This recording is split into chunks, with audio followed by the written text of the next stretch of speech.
MDG TV, une chaîne Wint pour la cause de Christ.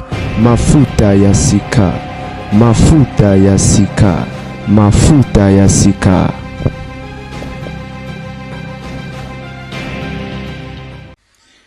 Bon, t'es au Babolingo, certainement vous allez très bien, moi je vais bien, par la grâce de Dieu. Et nous l'apôtre des gentils, hein, et na évangile na ndinga kilelo. Toujours teya mais na ndinga ya kilelo. Bien TikTok, mes messages ils ont le cas. Batu bazako c'est retrouver pe bazako komi batela. Et la famille miniature topé capture bozo mona photo bozo mona na ji angoka boye na TikTok na te mutu na sali nakoma pona koloba likambo surtout ya mutu to na affiche attention na koloba likambo mutu so na affiche image bongo ya mutu batu musu ba yara arolunga ayo utata elo koloba te mala mo wanjo fingo n'hésitez na osala vidéo ya pardon un journaliste a signifié Ranis pardon, mais on a passé juste un message. Allez-y comprendre. Niveau il y a haine, il y a folie au bat bazanango. Et bande au babolingo, et bien frère Christian Olonga, boko bomanga pamba na simba kisite, et soit linga na yengai. Bozo inanga pamba na tena kisite, on est victime kaya grâce. Bon consommer album Goliath frère Nabiso Christian Longa azoyemba tellement bien moi na ya la réserve donc pasteur Moïse Mbiye azoyemba karaneti papa na voix et na beauté kaneti ya momo et message kitoko bo kanze mongolu et asali fitiring na ser choisi so betika na YouTube Christian Longa et au mona banze mon frère. Et tellement bien. Affiche ni on a l'écolo. Si vous posez un besoin de publicité pour un produit nayo, contactez Bisso. Bandeko. Batu batage ngai vidéo ya nganga moko azo sala ba démonstration na TikTok. Na miniature bache photo ya Serenis tanganga balobi ko Serenis photo zong se blo nganga. Bobino bobika batu ba luka ba vie ba base machine de bazala après tout. Kobamba kokosa ma machin. Alors quand ba identifier rabiso wana so ba identifier par curiosité faut kota parce que généralement ils ba matière net c'est ko matière donc na ina lobela yango na pesa conseil moko très important sur panza vidéo nzambe a opambola yo parce que obiki sabatu nzela vidéo nini na loba nangana zo saba démonstration asali démonstration moko wana pona ko benga ba client vous avez un problème vous avez malchance vous avez libala te produit diminuer volume vous avez libala te et vous avez malchance musala machin vous kande ba bango ezala vous avez masque contacter asali démonstration et on foutait pas contacter pe alors vidéo oyo banda kala tope likambo banda kala penza kala balebele le Seigneur me mettait à cœur na lobelango mais mona ba oubli na ba négligence oka obosani complètement yeto monie aye penza na baloba nini na kazaka na ye ya kinganga il a teli na ye forme na ye nyonso ya ye ba démonstration. Mais ils ont banganga et belé na TikTok. Ba misu ba se déguiser en prophète. Et na ma Bible na maboko. Misusu na propre alati bien veste tope body polo machin. Awe biso te gazanganga, oye ba pete gazanganga. Mais mamba oloba no sala, mambo ya banganga. Parce que tata na tindi batu. Alobi soko ling soki tembe. Alobi na batelo oni basala zo soki mouchoir so papier duplicateur lo mo abongo sala boye zongi sa boye mo asali yango démonstration yope sala na ndako e bata tembe ba ko sala pe sans toutefois ebake eloko azo sala azo engager ba esprit et du coup a commis kotisa na alliance et bele ba yeba mambwana te de même banganga kande no tu koloba na bino banganga bele baza na réseaux sociaux surtout na TikTok ba maître spirituel ba connaisseur bato ba bokoko et autres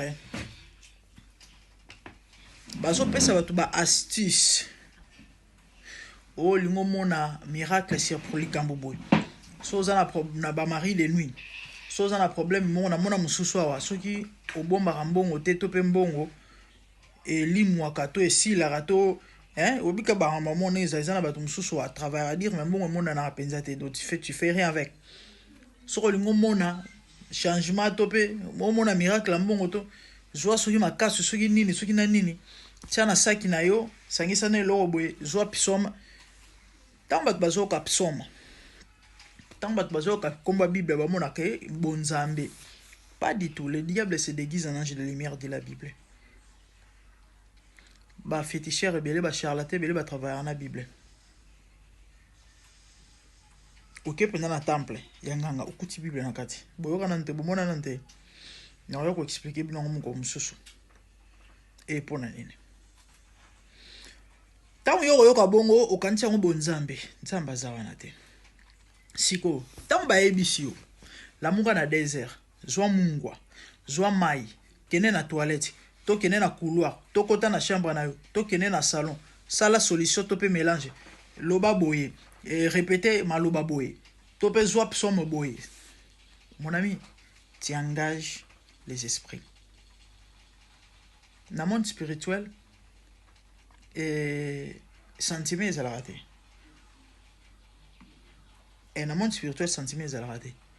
Acte tout muto apozaka e kontaka bato bele ba yeba mambo te ya mbo moni bele ba mikotsa na ba alliance ya molili sans que ayeba tango osala eloko wana obenga milimo et tango omoni impact ya eloko ba yebisaki osala de ce qui veut dire ba esprit et servir yo ba esprit siko muto apesi yo astuce to ayebiso osala eloko songolo ayebisi yo te ke milimo ba nourrisara bango pe alakisi yo te to pa yebisi yo te et tant bon ba yo servir yo y a rien pour rien ba vous en avez besoin de quelque chose en retour vous ne savez pas des places où monde ba malheur et belé na ba vie abato azo ba bisike utita azo ba sur cette pourquoi parce que boki no kokota ba makambo bo maîtriser te webi ni mutu ni makolo ba msuba ko tekela ba maya bibembe awa na ba TikTok ma ezolonga ba masque de vieillesse savon eza ko sukola soko salela ngo sukolela ngo ata mibali bakima ko ndenge nini ba relation kufa ko ndenge nini ba yo kangama na yo bada ba oteka na ba mungwa awa ba mai soki ya nini ba obenga ngo ba mai soki ya miracle motuna fale batu bomi tuna to botuna muto aso mai wana eza na nini na kati po esa miracle o ezo sala bo poser la question en terre derrière toute chose il y a un esprit de la Bible. Muto azolo balabino bo sala babilo kwana a prophétesté a mosala nzambe te. Sko mai wana ezwi nguya wapi? To savon oba otekela bino ezwi nguya wana wapi? Pona esala ba marambo ezo sala. Tala. Ba mamnyo so basala raté e batutu ba bengami basala n'importe quoi te. Obomuno mutu netinga. Ba gère ba bêtise nete a bongo na ko meka même pas. Parce que na regretté vie mobimba. Na moni bat na ba commentaire moi mwasi mo azolela alobi na sombaki mais et empiré makambo.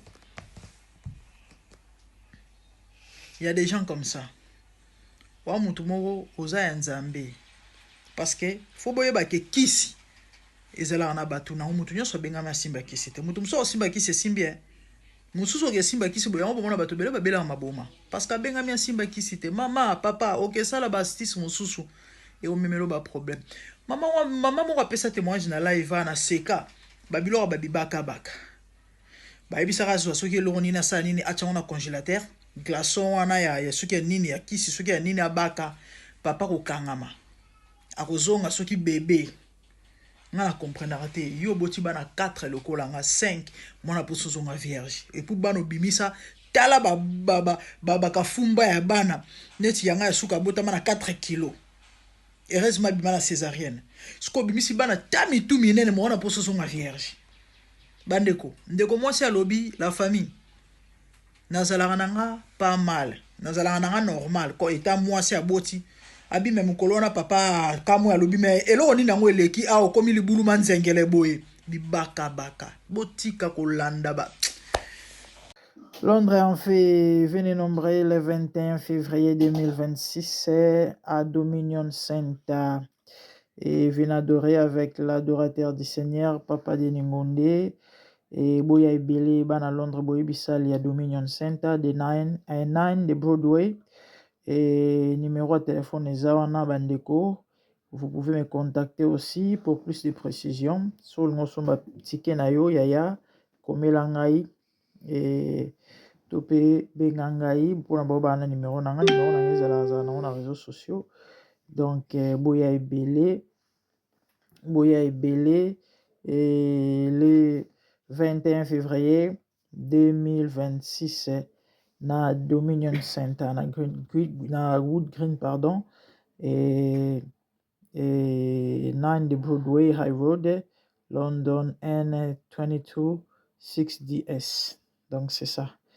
Boya ebele tokomisa nzambe longo et bisika ba nzambe basangana basantu basangande bisika nzambe atindaka mapamboli selon Psaume 133. Voilà.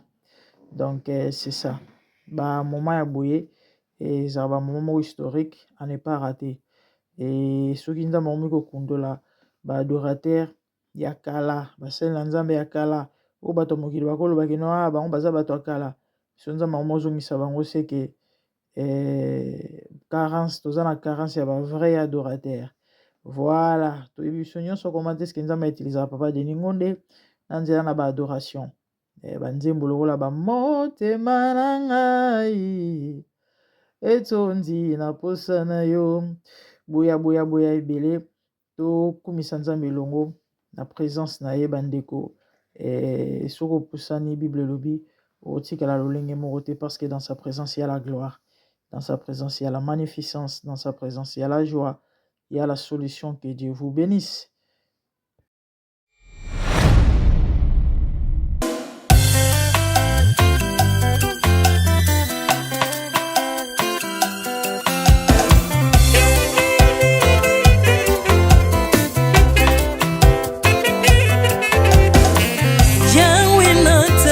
mokili oyo namoni te natangi na histoire ya monde namoni te naluki nayemba pete toze po passer Seigneur je n'ai pas pris non plus entendu parler oya kokalala yo Yesu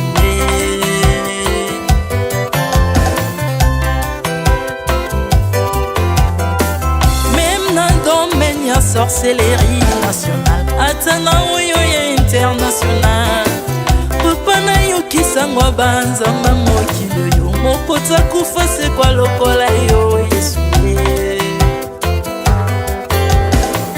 nanya voyage lokola yo nanya wakoka nino ya wanzambe uni masomo ya ekulusu konanga okufose kwa poyo zali nzambe Yesu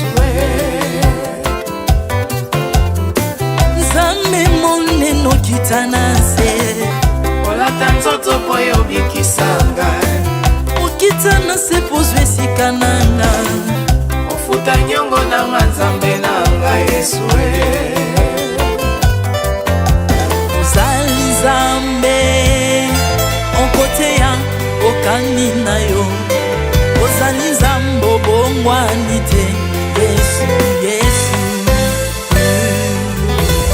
ozali nzambe onkote ya okani na yo ozali nzambe obongwani te Yesu Yesu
santu ozali nzambe na bomoi papa ozali nzambe na bomoi yawe ozali kondi oyo esimba bomoi nanga ozali nzambe oyo abikisa maladi nakokende wapi nzambe soki na yo te ikole bandelo na yo yawe mabele nyotelo na yo ozali nzambe ozali nzambe ozali nzambe mokote lokola yo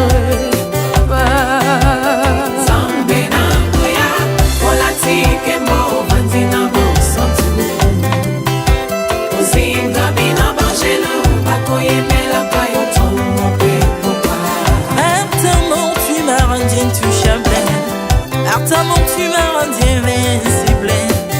Aliwana yo tukomine la santu, lisekwana yo tukomine balongi.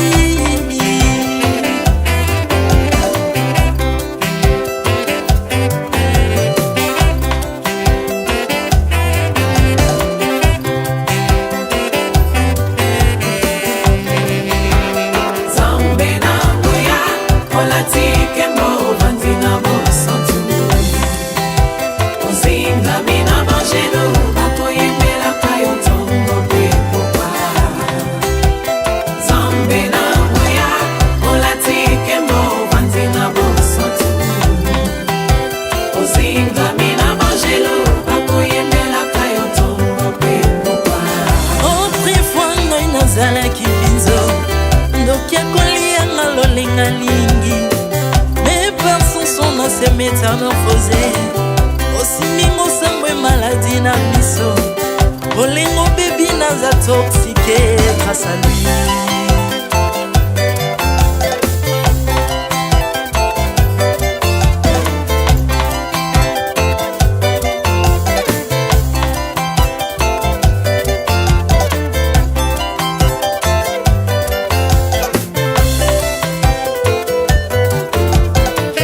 Bien-aimé, alléluia.